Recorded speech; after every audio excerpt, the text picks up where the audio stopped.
ಇಲ್ಲ, ಈಗ ತನಕ ಉತ್ತರ ತಲುಪಿಲ್ಲ. ತಲುಪಿದ ಮೇಲೆ ಡೀಟೇಲ್ ಆಗಿ ಏನು ಯಾಕೆ ಉಚ್ಚಾಟನೆ ಮಾಡಿದಾರೆ ಅಂತ ನೋಡ್ಕೊಂಡು ನಮ್ಮ ಮುಖಂಡರ ಜೊತೆ ಕುತ್ಕೊಂಡು ಮಾತಾಡಿ ಮುಂದಿನ ಡಿಸಿಷನ್ ನಡೆ ಏನು ಮಾಡ್ಬೇಕು ಅನ್ನೋದು ಯೋಚನೆ ಮಾಡಿ ಮಾಡ್ತೀನಿ. ಸುಮ್ಕೆ ಹೇಳಿದರೆ ಯಾರು ಬೇಕಾದರೂ ಯಾರ ಮೇಲೆ ಬೇಕಾದರೂ ಗೂಬೆ ಕೂರಿಸ್ಬೋದು. ಯಾರು ಸುಮ್ಕೆ ಗೂಬೆ ಕೂರಿಸಿದ್ರೆ ನಾವು 40-50 ವರ್ಷ ಪಕ್ಷಕ್ಕೆ ದುಡಿದಿದ್ದೀವಿ. ಈಗ ಹೇಳ್ತಾರಲ್ಲ ಮುಖಂಡರುಗಳು, ನಾವು ಪಕ್ಷಕ್ಕೆ ಇಲ್ಲಿ ತನಕ ಮಾಡ್ಕೊಂಬಂದ್ವಿ, ನಾವು ಅದು ಆಗಬೇಕು, ನಾವು ಇದು ಆಗ್ಬೇಕು ಅಂತ ಹೇಳ್ತಾರಲ್ಲ, ಅವ್ರ ಜೊತೆಗೆ ನಾವು ಬೆಳೆದೀವಿ, ಅವ್ರ ಜೊತೆಗೆ ನಾವು ದುಡ್ದೀವಿ. ಹೆಂಗಾಗ್ತದೆ ಅದನ್ನು ಪಕ್ಷ ವಿರೋಧಿ ಮಾಡಿದೆ ಅಂತ ತೋರಿಸ್ಬೇಕಲ್ಲ. ತೋರಿಸಿದ ಮೇಲೆ ಅದಕ್ಕೆ ನಾವು ಒಪ್ಕೊಂತೀವಿ.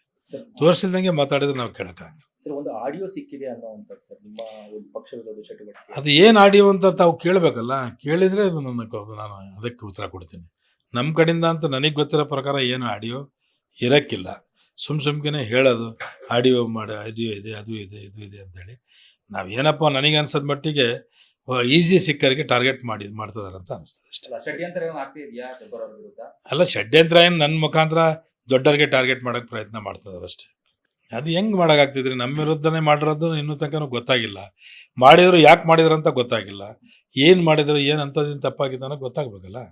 ಗೊತ್ತಾದ ಮೇಲೆ ಯಾರಿಗೆ ಮಾಡಿದ್ದಾರೆ, ಯಾಕೆ ಮಾಡಿದ್ದಾರೆ, ಯಾರೇ ತಪ್ಪು ಮಾಡಿದ್ರು ಮಾಡಲಿ, ಬೇಡ ಅಂತ ಯಾರು ಹೇಳ್ತಾರೆ? ಮಾಡಬೇಕಲ್ಲ. ತಪ್ಪು ಮಾಡಿದ್ರ ಮೇಲೆ ಇದಕ್ಕಿಂತ ಹಿಂದೆ ಶಿವಶಂಕರಪ್ಪ ಅವರೆಲ್ಲ ಹಂಗೆಲ್ಲ ಮಾತಾಡಿದ್ರಲ್ಲ, ಅದಕ್ಕೆಲ್ಲ ಟಾರ್ಗೆಟ್ ಮಾಡಿದ್ರ ನೀವೆಲ್ಲ ಅದು ಆಕ್ಷನ್ ತೊಗೊಂಡ್ರಲ್ಲ? ಇದು ಸುಮ್ಕೆ ಅವ್ರು ಓಪನ್ ಆಗಿ ಡಯಾಸ್ ಮೇಲೆ ಕೂತ್ಕೊಂಡು ರಾಘವೇಂದ್ರ ಅವ್ರಿಗೆ ಗೆಲ್ಲಿಸ್ರಿ ಅಂತ ಹೇಳ್ತಾರೆ. ಅದಕ್ಕೇನು ಉತ್ತರ ಇದು ಇಲ್ಲ. ನಾನು ಪಕ್ಷದಲ್ಲಿ ಇಟ್ಕೊಂಡು ಪಕ್ಷಕ್ಕೆ ಕೆಲಸ ಮಾಡ್ಕೊಂತ 30-40 ವರ್ಷದಿಂದ ದುಡ್ಕೊಂಬಂದು ನನಗೆ ಟಾರ್ಗೆಟ್ ನನಗೆ ಮಾಡ್ತೀರಿ. ನಸೀರ್ ಅಹಮದ್ ಅಷ್ಟು ಪಕ್ಷದಿಂದ ಕೆಲಸ ಮಾಡಿ ಎಲ್ಲ ಸಮಾಜದ ಜೊತೆಗೆ ಮೊನ್ನೆ ಬಾಗಲಕೋಟೆದಾಗ 10 ದಿನ ಕೂತ್ಕೊಂಡು ಕೆಲಸ ಮಾಡಿ ಬಂದರೆ ಅವ್ರಿಗೆ ಟಾರ್ಗೆಟ್ ಮಾಡ್ತೀರಾ? ಇದೆಲ್ಲ ಏನು ಮಾಡ್ಬೇಕಂತ ಈ ಪಕ್ಷಕ್ಕೆ ಅಂತ ಅರ್ಥ ಆಗ್ತದೆ. ಟಾರ್ಗೆಟ್ ಮಾಡೋ ಕಾರಣ ಏನು ಅಂತ ಟಾರ್ಗೆಟ್ ಅಂದರೆ ಅದೇ, ಈಗ ಮುಂದೆ ಎಕ್ಸ್ಪಾನ್ಷನ್ ಇದೆ, ನೀವು ಇದು ಮಾಡಿದರೆ ನಾವು ಮುಂದೆ ನಿಮಗೆಲ್ಲ ಒಳ್ಳೆಯ ಸ್ಥಾನಮಾನ ಕೊಡ್ತೀವಿ ಅಂತ ಏನಾರು ಹೇಳಿಕೊಟ್ಟಿರ್ಬೋದು ಯಾರು. ಬಹಿರಂಗವಾಗಿ ಟಿಕೆಟ್ ಸಿಕ್ಕಿಲ್ಲ ಅನ್ನುವಂಥ ವಿಚಾರದಲ್ಲಿ ಕೇಳಕ್ಕೆ ಹೋಗಿದ್ರು, ಪ್ರಚಾರದಲ್ಲಿ ಭಾಗಿಯಾಗಿರಲಿಲ್ಲ, ಅವ್ರ ವಿರುದ್ಧ ಆಗಿಲ್ಲ, ನೀವು ಕ್ಷೇತ್ರದಲ್ಲಿ ಇದ್ರ ಆದ್ರೂ ಸಹ ಕ್ರಮ ಆಗಿದೆ. ಬಹಿರಂಗವಾಗಿ ಅವ್ರೇನು ಹಂಗೇನು ಬೆಳೆಸಿಲ್ಲಲ್ಲ. ಅವ್ರು ಮುಂಚೆನೇ ಹೇಳಿದ್ರು, ಜಬ್ಬಾರ್ ಅವ್ರಿಗೆ ಕೇಳಿದ್ವಿ, ಕೊಟ್ಟಿಲ್ಲ. ನಾವು ಆಕಸ್ಮಿಕವಾಗಿ ನೀವು ಕೊಟ್ಟರೆ ಬೇರೆ ಯಾರಿಗೆ ಕೊಟ್ಟರು ಸಹಿತ ನಾನು ನಿಲ್ಸ್ಕೊಂಡು ಗೆಲ್ಲಿಸ್ಕೊಂಡ್ಬರ್ತೀನಿ ಅಂತ ಹೇಳಿದರು. ಯಾರ ಮೇಲೆ ಅಸಮಾಧಾನ ಇಲ್ಲಪ್ಪ.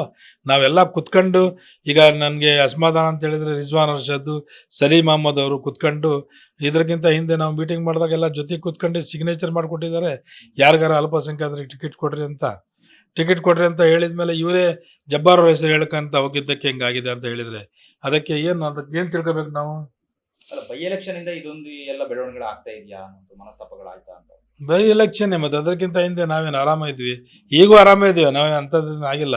ನೀವೇನಾದ್ರು ಸಸ್ಪೆಂಡ್ ಆಗಿದ್ದಕ್ಕೆ ನಾನು ಭಾಳ ದುಃಖ, ದೇವರಾಣಿಗೂ ದುಃಖ ಇಲ್ಲ ನನಗೆ. ಅಂಥದ್ದೇನು ತಪ್ಪು ಮಾಡಿಲ್ಲ. ತಪ್ಪು ಮಾಡಿದ್ರೆ ದುಃಖ ಆಗ್ತಿದೆ. ನನಗೆ ಯಾಕೆ ದುಃಖ ಆಗ್ತದೆ? ಮುಂದಿನ ನಡೆ ಏನು? ಏನಿಲ್ಲ, ಲೆಟರ್ ಬಂದ ಮೇಲೆ ಉತ್ತರ ಕೊಡ್ತೀನಿ. ಮುಂದಿನ ನಡೆ ನಮ್ಮ ಎಲ್ಲ ಸಮಾಜದ ಮುಖಂಡರಿಗೆ ಕುಂದಿಸ್ಕೊಂಡು ತೀರ್ಮಾನ ಮಾಡ್ತೀವಿ.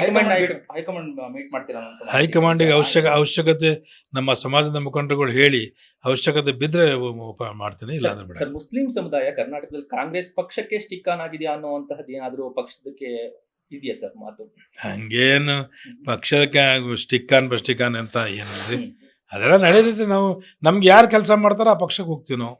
ನಿಮ್ಮ ಪಕ್ಷದಲ್ಲೇ ಕೆಲವೊಂದಷ್ಟು ನಾಯಕರು ಹೇಳ್ತಾರೆ ನಮ್ಗೆ ಕಾಂಗ್ರೆಸ್ ಬಿಟ್ರೆ ಬೇರೆ ಗತಿ ಇಲ್ಲ ಅನ್ನುವಂತಹ. ಅವೆಲ್ಲ ಸುಳ್ಳು ಮಾತು. ನಮ್ಗೆ ಯಾರು ನಮ್ಮ ದುಃಖ ಸುಖಕ್ಕೆ ಆಗ್ತಾರೋ ಆ ಪಕ್ಷದಾಗ ಇರ್ತೀವಿ, ಯಾರೇ ಆಗಿರ್ಲಿ. ಸಮರ್ಥರು ಸೋಲ್ತಾರಂತೆ ಸರ್ ಮಾಹಿತಿ ಅದು ನಿಮಗಿರ್ಬೋದು, ನನಗೆ ಗೆಲ್ತಾರಂತ ಇದೆ. ಓಕೆ ಸರ್, ಗೆದ್ಮೇಲೆ ಮತ್ತೆ ಪಕ್ಷಕ್ಕೆ ಹೋಗ್ತಾರೆ ಸರ್?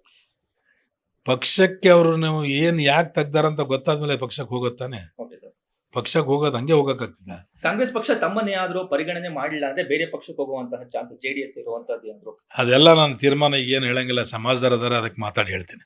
ಸಂಪೂರ್ಣ ನ್ಯೂಸ್, ಇದು ನೊಂದವರ ಧ್ವನಿ.